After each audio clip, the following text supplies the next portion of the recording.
Wizards of the Coast is a joke. So the situation currently is something roughly like this.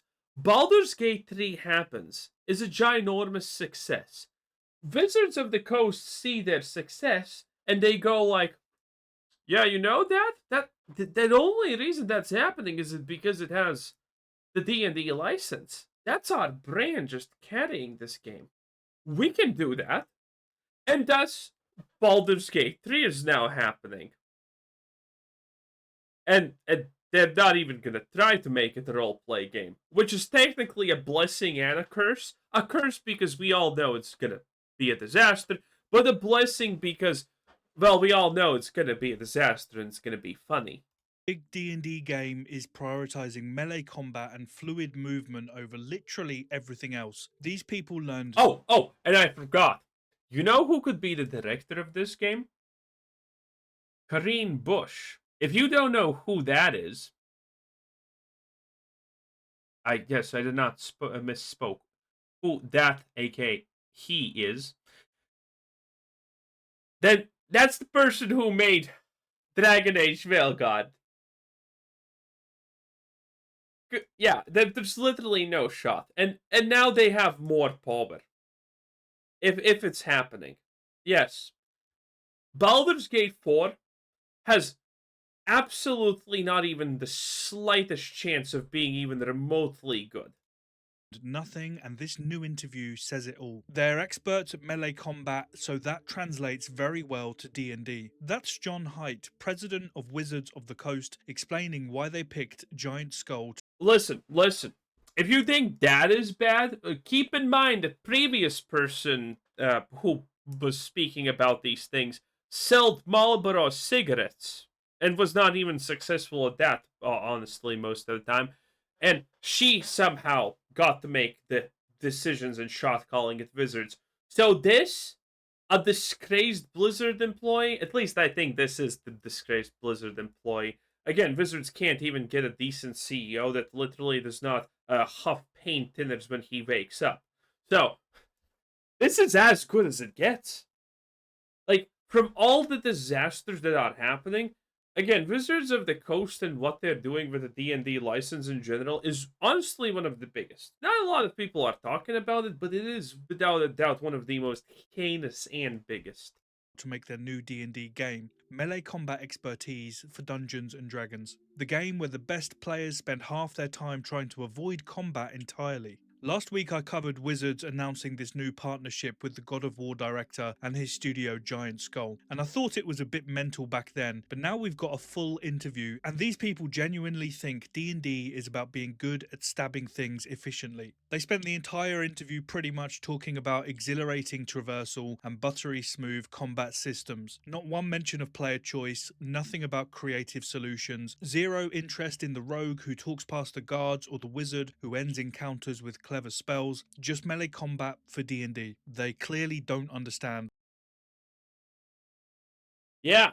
I mean, the best part is it can only get worse from this point because they're not going to change anything. What they own. Right, quick catch up for anyone who missed it. Wizards announced they're partnering with Giant Skull to make a AAA single player D&D action adventure game. Giant Skull is the new studio from Stig Asmussen, the bloke who directed God of War 3 and both Jedi Star Wars games. So now we've got action combat specialists making a D&D game, which is already a bit odd considering D&D is turn-based dice rolling where half the fun is talking your way out of fights or solving problems with pure imagination. But fair enough, video games need different approaches. Baldur's Gate 3 proved you can By the way, don't you know players don't want that? It's not profitable. adapt the spirit of D&D brilliantly into a video game. Player choice, creative solutions, limitless possibilities. That's what makes D&D special. So what are Wizards and Giant Skull focusing on for their new D&D game? Well, Stig Asmussen had this to say: "We had a clean slate and we were able to build very quickly. That's allowed us to create a motion model that's so much faster now, so much more fluid. It's buttery smooth. Motion models, fluid movement, buttery smooth." And then he said, "Traversal is really important to us, giving the player a suite of different ways to probe and interact with the environment and eventually build their character up to a point where they're dominating the environment through traversal mechanics." Now, John Haidt is the president Wow, that's so that they're literally just gonna call it Baldur's Gate 4 just a name at this point, it sounds like. Because if you didn't pick up on that, that's them just saying, "Oh yeah, we're gonna make it so you gotta glide and levitate, and we're gonna be Dune Awakening maybe." Yeah, that's D&D for you. That's for sure. Of Wizards of the Coast and head of digital gaming at Hasbro. This is his job. Knowing what D&D actually is Now, the funny part is this is not the first time we hear about this, and people are all already of the same opinion. The moment Baldur's Gate 4 becomes a hot new thing and people start talking about it, we will not forget. We never forget. We're going to talk about how this is not Larian, how this is made by the company that literally made orcs into an allegory for migration, and especially Mexicans, because obviously. And yeah, that's kind of it. That's literally kind of just completely it. Honestly, that's where we're at. Did you have fun? Because that's where we're at, and it's gonna be bad. Again, this is just effectively a cash grab. The last game, by the way, Wizards of the Coast made, you probably have not heard about because it was tied to Magic the Gathering. It was a top-down asymmetric hack and slash, kind of a little bit intended to be like Lost Ark, I guess, to a slight degree, but more like Mu Online, if you know what I'm talking about. And that game, they spent millions in promotion for Twitch streamers and other streamers, and that game died in literally less than a day. Day two, not a single streamer wanted to play it because let me just explain in one sentence how bad that game was. Are you ready? You need to probably sit down for this. That game was so goddamn competently made, and it was a full release by the way. That game was so incompetently made that auto attacks didn't work properly. They looked like spastic shit. The Necromancer, well, Darkman, I should say in this case. The Darkman character, which is effectively a Necromancer for all intents and purposes. You know what his auto attack was? He walked like this and did this with his hand. And it looked so janky, and it was bugged because you kind of moved a little bit and it was obvious, and that's how bad the game was, okay? Wizards of the Coast experience in making games in the past decade has been literally one of the worst in gaming's history. should be quite high on his list of responsibilities. Now here's where it gets properly mental. So it turns out Wizards had options. John Haidt mentions they could have done a Magic the Gathering. Oh, and by the way, if you don't know, also, again, I mean, Wizards of the Coast. I can't. I know so much about how bad of a company Wizards of the Coast is. It's insane. If you paid attention here, these are people playing D&D. If you pay a lot of attention, you probably notice that most of these people are women. D&D and Wizards of the Coast, Magic the Gathering, everything that Wizards of the Coast effectively owns is desperate to make people believe that 50% of their player base is women. As someone who has Magic the Gathering channel, let me tell you right now, it never goes above 3.5% female viewership. It just doesn't. Okay? It doesn't. That's not that's. But I would be shocked if there was a single Magic the Gathering channel that had above a 5% of 5% female viewership. And Wizards of the Coast is literally trying to tell you that Magic the Gathering is 50% played by women. Yeah, no, it's not.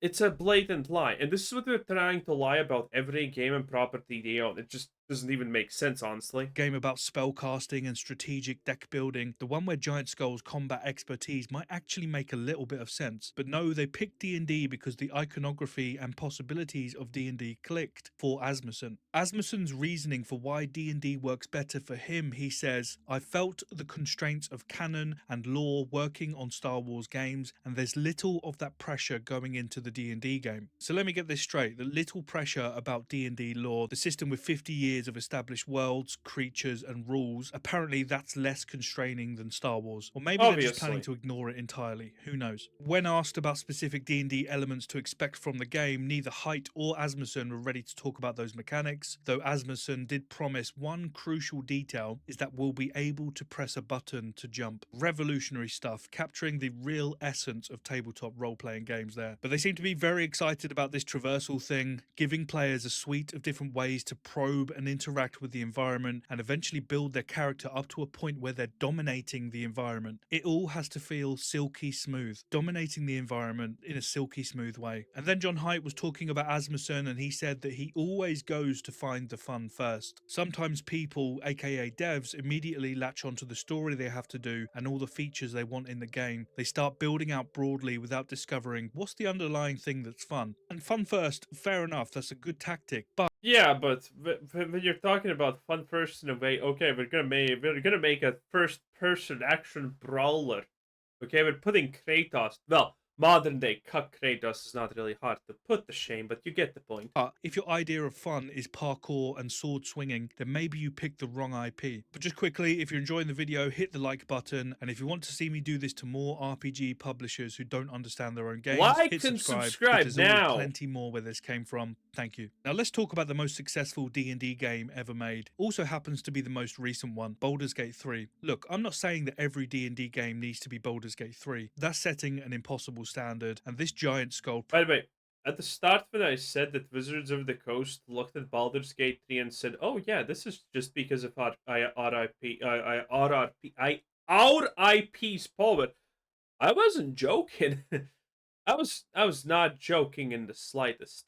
project is clearly a different genre entirely, but when you've got the perfect example of capturing D&D's spirit in video game form, maybe pay attention to what made it work. Larian's core design philosophy was player creativity is great. When players found ways to exploit their systems, Larian's response was just to let us have it. They built systems specifically to reward creative solutions. They had edge case implementation checklists to handle player chaos, and we're still finding these obscure edge cases to this day, 2 years later. And that's D&D, that's the unpredictability, the moment when your bard convinces the final boss to just leave, or your rogue finds a way to bypass the entire dungeon, or your wizard solves everything with a spell the DM didn't see coming. And meanwhile, Giant Skull is excited about dominating the environment with buttery smooth combat. Larian understood that D&D isn't about being efficient at stabbing things, it's about player agency. To be absolutely fair, everyone but Wizards of the Coast understands better what D&D is about at this point. Meaningful choices, the chaos that comes when you give players tools and let them figure out their own solutions. Wizards had this blueprint. They watched Baldur's Gate 3 make $1 billion by respecting what D&D actually is, and their takeaway was, we need better melee combat. These Muppets learned nothing. But this isn't just Wizards being clueless, this is a pattern that keeps repeating across the industry. Publishers see a successful property and completely miss the mark. I mean, to be honest, this is completely Wizards being in their element and being clueless. Okay, listen, boys. I'm gonna tell you a secret. I'm a Wizards of the Coast stock owner. Not in the millions, obviously, but I am. Because, listen, Wizards of the Coast stock has been extremely unbelievably resilient, even though they have literally made only the wrong decision for roughly 2 decades straight. Even Blizzard had to pay for their disasters.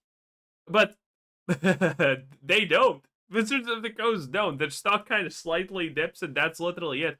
I mean, the Wizards of the Coast is probably one actual real success away from becoming a multi-trillion-dollar company, because their fucking stock is even more made out of pixie dust and fairy glitter than everything else in this godforsaken world. It's bad. It's really, really bad. Anyway, that was amazing. I mean, oh, it's not amazing, but you kind of get the point. Anyway, that was Veteran Joystick, 10 out of 10. Bye.